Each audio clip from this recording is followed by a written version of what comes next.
Hey guys, what I have for you here is probably one of the most hated Jeeps of all time. This is the first generation Jeep Liberty, although I don't think it deserves the hate, and I'm going to tell you why. So I think one of the reasons why this got so much hate when it came out is because it replaced the much loved Jeep Cherokee. And although we called it the Liberty here in the States, most of the rest of the world, this was known as the Cherokee, because this really was its direct replacement when it came out in 2002. And the other thing is well, it's a unibody construction, which isn't necessarily known for its off-road prowess. But here's the thing, so is the Cherokee that it replaced. So although that gets so much love for the off-road community, this gets a ton of hate, and I really just don't understand why. I mean, look at this thing. It looks pretty cool. It's pretty unique. It doesn't really look like a lot of the other Jeeps out there. And of course, you got the 7-slat grille with the Jeep logo up front. And, well, not on this side, it's on the other side, you do have a trail rated badge. So not every Jeep gets a trail rated badge. In order for them to earn this coveted badge, you have to actually pass a number of tests. And that includes traction, maneuverability, water fording capabilities, along with a few others. And if you got a Liberty with 4x4, it got the trail rated badge, whether it was a Renegade Jeep, a Sport Jeep, or the fully loaded Limited. As long as it's got 4x4, you're trail rated. All right, so getting the Liberty out for a spin, and I will say it does feel very cheap and very basic in here. But let's be real, right? So does the Cherokee, and so does a Wrangler for that matter. In fact, though, I would say this, of all the Jeeps I've ever driven, feels the most like a Wrangler without being a Wrangler itself.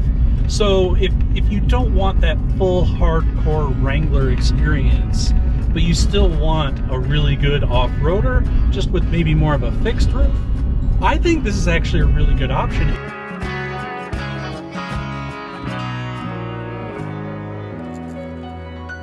So when it came time to design the replacement for the Cherokee, Jeep decided that boxy was out and round was in, and that starts with the headlight. You notice that this has a nice round headlight. It is so round, in fact, that they had to actually curve the hood around the headlight to be able to fit it in there. And then they moved that turn signal, which you'd think this would be the turn signal, right? Well, it is not. They moved it over to the front fender. So as far as the interior of these Jeep Liberties, let's be honest, they're not the best. They're just a sea of, really hard, cheap sounding and feeling plastics.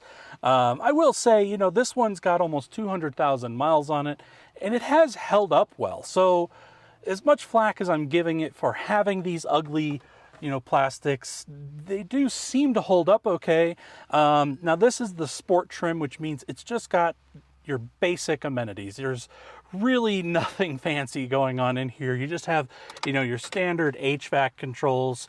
And the things that I do like, though, is you get the window switches here on the center, which is just like the Wrangler. And I don't know if I've ever seen a Liberty driving around with the doors off, because you can with the switches being here. Although I think you would still have wires going to that, considering this has power locks. So I think that's more just like a styling decision rather than something that helps with being able to take the doors off. But you do have a manual parking brake and a manual shift lever to put it in the 4 high, neutral, as well as 4 low. And other than that, I mean, there's really not much going on here. You just got your cruise control, you got your power mirrors over here, and then a standard analog instrument cluster in front of you. It's about as basic and utilitarian as it gets. So even though this Jeep is pretty small, it still has a pretty useful rear cargo area, and that starts with this door. So this door kind of opens up like a traditional car door rather than your rear hatch that you're used to opening. And then the glass opens separately, and well, you can kind of see ours, the struts have stopped working, but once you get back here, it is actually a pretty spacious area, and you do have a cargo net on the side. The other thing I like is you actually get some tie-down points. You get 2 on each side, as well as some little grocery hooks on the backs of the second row. And then not only that, but this SUV, this little guy, has a towing hitch on it. Yes, a towing hitch, and that is because this Jeep can tow up to 5,000 pounds. Now, as far as the back seat goes, I have this front seat positioned where I would be comfortable driving. And sitting behind it, I do have an okay amount of legroom. I do have actually an ample amount of headroom, and I would say it's fairly comfortable to spend a medium amount of time in. As far as creature comforts go, though, it doesn't really have any. You have your window switches here in the center console. You got a door lock, you got a door handle, and then in the door itself, you have a little cup holder. That's it. There's no center armrest here. There's not even back seat pockets in this for you to store your belongings in, or anywhere for you to charge your devices. It is just very basic and very utilitarian. So let's talk engine options. Back when this came out in 2002, the base engine was a 2.4 liter 4-cylinder engine, pumping out a whopping 150 horsepower. You could, oddly enough, option it with a 2.8 liter diesel engine, but it was a fairly expensive option back then, and because of that, they're not super common, and it's kind of hard to find one with those engines in it, believe it or not. I've actually looked around, and they just don't come up very often for sale. However, the vast majority of them came with this guy, and this is a 3.7 liter V6 pumping out about 210 horsepower and about 235 pound-feet of torque. And since this is a 2007 model, the last year that they made the first gen Liberty, this was actually the only engine option in 2007.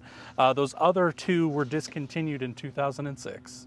If you really like that experience of like a little truck or a little off-roader, this really does feel like that. It kind of feels like it could have been made as a little truck because it has that stiff ride to it.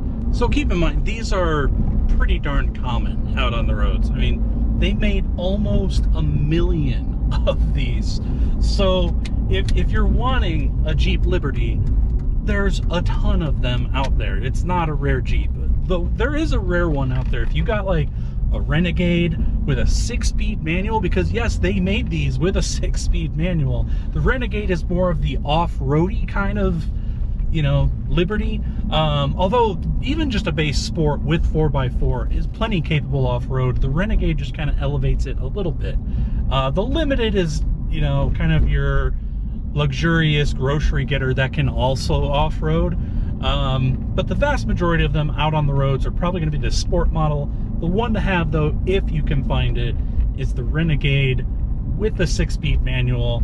And I think they even offered the Renegade with that diesel engine, which I don't know if that's the better option or not, but it's certainly more interesting. So with those 2001 and earlier Cherokees getting pretty darn expensive nowadays, if you are out there looking for a budget off-roader, I think you're going to be hard-pressed to find a better value than this. I mean, this is a trail-rated Jeep, and it is a small SUV, so you can take it on a lot of different off-road courses and go through a lot of different obstacles without worrying about being too big, right, for the obstacles.